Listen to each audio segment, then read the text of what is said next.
The moment the black SUV stopped on Rodeo Drive, something in the air shifted, the kind of quiet tension that only happens seconds before a scandal explodes. Because on February 7th, 2026, one of the most famous women on the planet stepped out of that car believing the world would behave exactly the way it always had for her. Doors opening automatically, staff waiting nervously, luxury bending itself politely around celebrity power. But this time, something different happened. Something colder, something calculated. And within minutes, the sidewalks of Beverly Hills would witness a confrontation so shocking that people standing nearby would later say it felt like watching a royal title collide head first with an institution that simply refused to bow. February 7th, 2026, 3:41 p.m. Rodeo Drive, Beverly Hills. Meghan Markle stepped out of a sleek black SUV wrapped in an ivory capecoat, moving with the calm precision of someone who had rehearsed this moment 1,000 times. The sun hit the marble storefront of Chanel as she approached the entrance, and everything about the scene suggested the usual choreography of luxury. A quiet side door opening, a boutique manager greeting her softly, the swift disappearance into a private suite where champagne would already be. Waiting. That's how it always worked in the world of high fashion. Power arrived and the room rearranged itself around it. But the room didn't move that two security guards stepped forward. No smile, no whisper of recognition, no polite apology, just a barrier. And 10 words that instantly turned a glamorous afternoon into a public humiliation. We have been instructed not to accommodate you at this time. Think about that sentence for a second.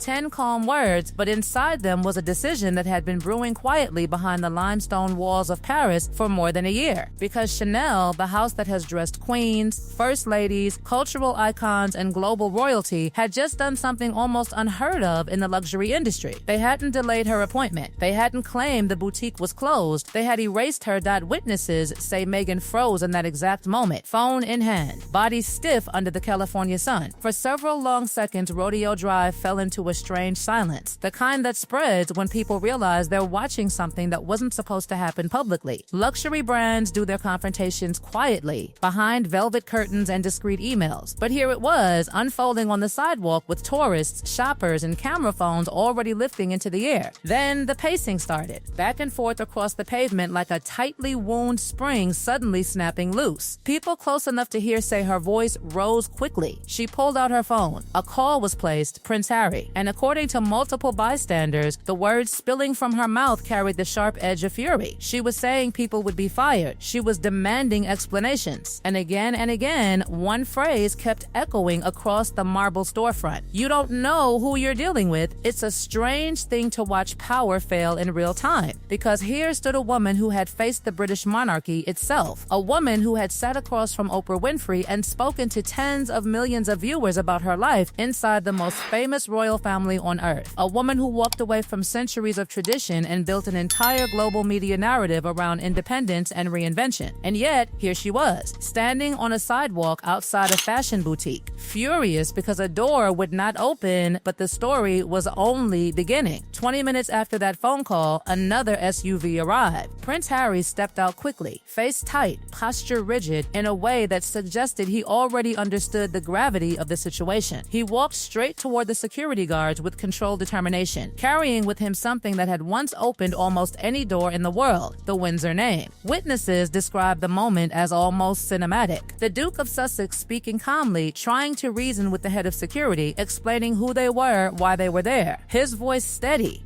measured, the tone of someone used to authority working quietly behind the scenes. The guard listened, then slowly shook his head. No argument, no explanation, just a silent refusal. And with that small gesture, something extraordinary became clear to everyone watching. This was not a misunderstanding, not a rogue employee, not an awkward scheduling mix-up, but this was deliberate. 3 bystanders were already filming. The entire confrontation, nearly 12 minutes of tense conversation, pacing, frustration, and visible disbelief, was now captured on camera. And as those videos began circulating online, the realization spread just as quickly. Paris had already made its decision. Because the truth is, Chanel's rejection of Meghan Markle did not begin on that sunny sidewalk in Beverly Hills. It began quietly more than a year earlier inside the gilded conference rooms of Chanel's headquarters on Rue Cambon in Paris. Behind closed doors, executives had been reviewing something insiders would later call the nuclear file, a dossier, detailed, methodical, and devastating. Compiled by Chanel's Brand Integrity Unit, the file documented what executives believed was a growing pattern of behavior stretching back nearly 2 years. Emails, meeting notes, reports from staff present during private visits. Every interaction carefully logged and evaluated. At the top of the document was a simple question that luxury brands ask whenever a celebrity relationship begins to feel dangerous. Is the association still serving the house, or is it becoming a liability? The final entry in that file would reportedly come from a visit Meghan made to the Chanel atelier in Paris on December 5, 2024. Officially, the meeting had been described as a cultural collaboration discussion, the kind of quiet exchange between celebrity influence and historic fashion craftsmanship that sometimes leads to groundbreaking partnerships. But insiders say the atmosphere inside that room turned icy within minutes. According to 4 staff members present that day, Meghan arrived not as a guest of the house, but as if she were stepping into the role of creative authority. She reportedly requested access to confidential sketches for Chanel's upcoming Mentiers d'Art collection, a privilege almost never granted to outsiders. When hesitation followed, witnesses say the tone shifted. Suggestions became directives. She offered opinions on storytelling, on branding, on how the house should modernize its voice to reach a more empathetic generation of consumers. And then came the moment that reportedly stunned the entire room. She asked for a silk trim currently in development to be named after her, not as part of a licensing deal, not as part of a commercial partnership, simply because her personal brand, she allegedly argued, could elevate the legacy of the house. One staff member would later summarize the moment with the sentence that quietly circulated through Paris fashion circles for months afterward. Chanel is not an incubator for celebrity ego. It is a temple, and temples do not negotiate their rituals. What happened next was slow, silent, and incredibly final. Emails were reviewed. Executives convened, and by late December 2024, Chanel's fashion president Bruno Pavlovsky signed what insiders describe as the ultimate internal decree, reiterate definitive, the permanent withdrawal. No entry to any Chanel location worldwide. No private fittings. No product loans.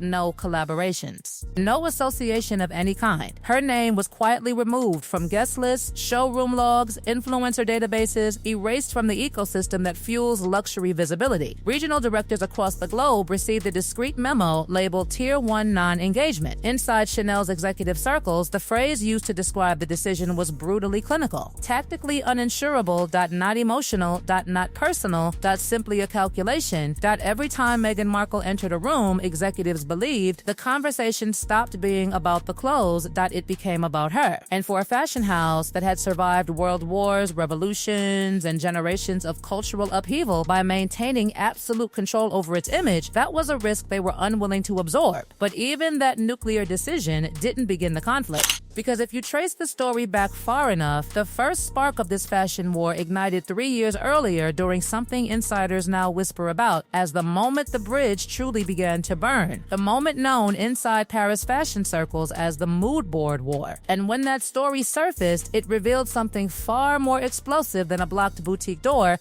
It revealed the moment Chanel decided Meghan Markle was not just difficult, she was dangerous. The truth is, the story of that closed door on Rodeo Drive didn't begin with a security guard, and it didn't begin with that tense moment when Prince Harry stood there waiting for an answer that would never come. It began 3 years earlier with a pitch so bold, so disruptive, and according to insiders, so deeply misunderstood that people inside the fashion world still whisper about it like the moment a fuse was lit. Because in May of 2023, Meghan Markle's business advisor from Arkewell reportedly reached out to Chanel's U.S. press office with a proposal that, on paper, sounded revolutionary. The concept was presented as a humanitarian fashion initiative, a merging of the historic legacy of Coco Chanel with what Meghan's team described as a modern cause-driven identity that could reshape how luxury brands connected with a younger generation. The proposal had a name that insiders say immediately caught attention inside Chanel's executive offices, Arkewell x Chanel. The idea was framed as a limited edition capsule collection combining classic couture silhouettes with messaging about empowerment, activism, and social change. On the surface, it sounded like the kind of cultural crossover that brands sometimes explore when celebrity influence meets historic fashion craftsmanship. But internally, according to leaked meeting notes, Chanel executives reacted with immediate caution. Not hostility, not rejection, just a quiet unease. Their internal comments described the tone of the outreach as presumptive, suggesting Meghan's team appeared to approach the conversation not as a guest requesting collaboration, but as a partner already assuming influence within the house. Still, the brand agreed to hear the proposal. A formal presentation was scheduled for June 14, 2023, inside a private Manhattan conference room overlooking Central Park. The kind of meeting that, under different circumstances, might have produced one of the most powerful celebrity fashion collaborations in modern luxury history. But according to several individuals who were present, that meeting became the exact moment the relationship collapsed. Meghan reportedly arrived with a polished digital presentation that opened with a title slide reading, "Reimagine Chanel, from exclusivity to empathy." For the executives seated across the table, that title alone landed like a provocation. Chanel's identity, its mystique, its pricing, its aura of prestige, everything about the brand is built on the concept of exclusivity. To suggest that exclusivity should be replaced with empathy as a commercial strategy struck some of the executives as not just misguided, but fundamentally misinformed about the very foundation of luxury branding. The presentation continued anyway. It proposed eco-conscious handbags targeted towards socially aware younger consumers. It suggested redesigning certain iconic silhouettes to better reflect modern activism narratives. And then it reached the moment that reportedly stopped the entire room. Meghan proposed altering the iconic double C Chanel logo by incorporating an Arkewell floral emblem beside it for the collaboration line. In the world of French couture, where symbols are treated with almost sacred reverence, that suggestion alone was considered explosive. But according to insiders, the real shock came moments later when the presentation introduced the flagship product concept for the line. The bag would be called the Diana. When Chanel's legal representative asked whether permission had been obtained from the Spencer estate or the royal collection to use Princess Diana's name commercially, Meghan reportedly responded with a sentence that would circulate through fashion circles for the next 2 years like whispered, "Scandal." She allegedly said she carried Diana's legacy in her marrow and therefore did not need formal licensing to honor her mother-in-law. According to one attendee, the room fell so silent it felt like the air had been vacuumed out. For executives steeped in the traditions of European fashion houses, heritage is treated as sacred ground, not raw material for branding experiments. That moment, insiders say, marked the beginning of the end. Yet the situation escalated even further 1 week later when something surfaced online that Chanel's legal office reportedly interpreted as a direct attempt to appropriate the brand's visual identity. A mood board created by members of the Arkewell creative team leaked onto a private fashion forum before spreading rapidly across gossip sites. The board contained archival photographs of Princess Diana wearing Chanel suits layered beside black and white images of Meghan posed in strikingly similar composition.